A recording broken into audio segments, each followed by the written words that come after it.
Michelle Barker, Preservation Massachusetts, in partnership with the National Trust for Historic Preservation. Norman Chenevert with Chenevert Architects, based in Baton Rouge. Judy Knirk, Morven Museum and Garden, Princeton, New Jersey, and Friends of Princeton Nursery Lands, Kingston, New Jersey.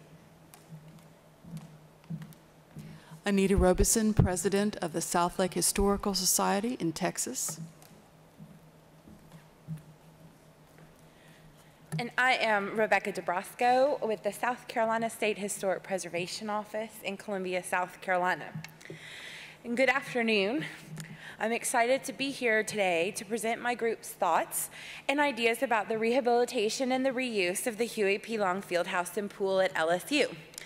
I am a Tulane University alumni, so I'm excited to have the chance to tell LSU what to do. While LSU's master plan designated the Fieldhouse and Pool for renovation, university funding will probably not be available for many years. Funding for bricks and mortar projects has been difficult to acquire, resulting in a significant amount of deferred maintenance throughout the LSU campus. Therefore, we propose the development of this project by a private entity to accomplish rehabilitation more quickly without requiring university funds. After speaking with community and business leaders and learning about different public and private partnerships in existence at LSU, we believe that our proposal for the reuse of the building meets several needs of the LSU community. The Fieldhouse and Pool is located adjacent to Tiger Stadium, the PMAC, and other athletic arenas on campus. This proximity suggests a potential reuse as housing for campus visitors to attending games, visiting athletes under recruitment to LSU, or visiting professors.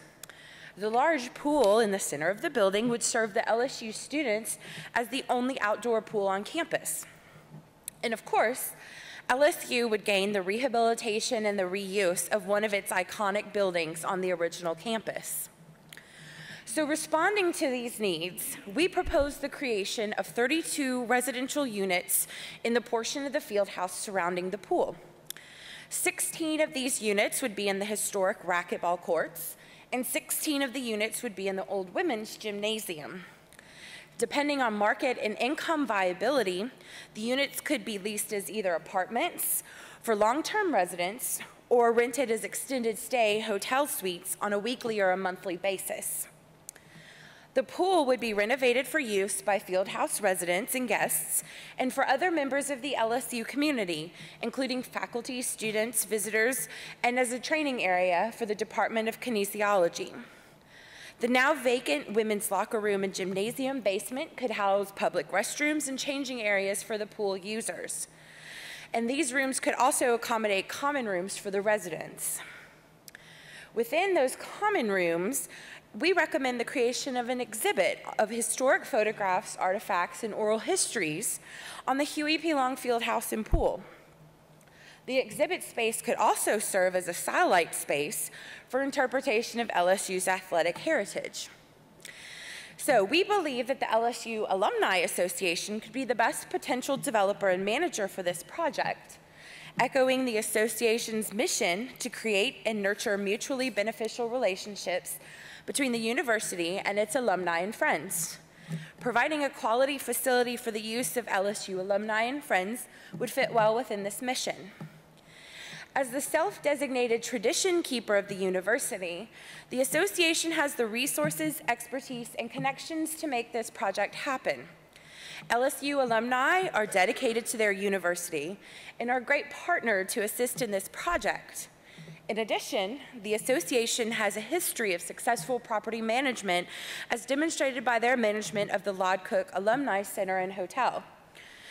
The Huey P. Long Fieldhouse and Pool could serve as like a satellite campus to that hotel, providing suites near Tiger Stadium. Since the Fieldhouse and Pool is listed in the National Register of Historic Places as part of the LSU Historic District, the LSU Alumni Association, after creating a for-profit entity to build and manage this project, may qualify for a 20% federal tax credit and a 25% state tax credit for the rehabilitation of this historic property.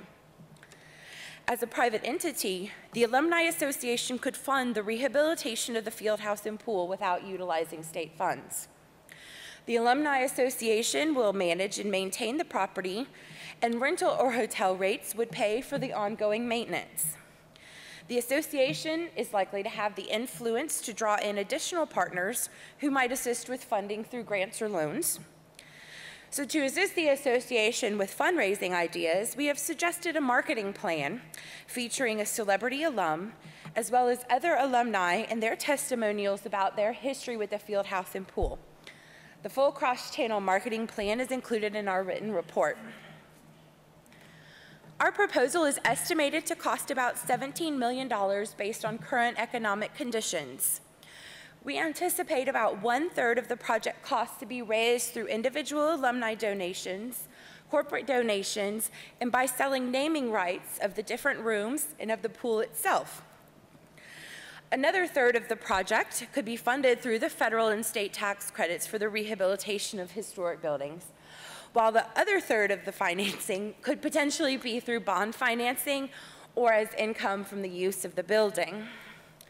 The annual maintenance of the building, as estimated about $600,000, would be funded by the Alumni Association through the income from the property and would therefore relieve LSU of the financial burden of ongoing maintenance.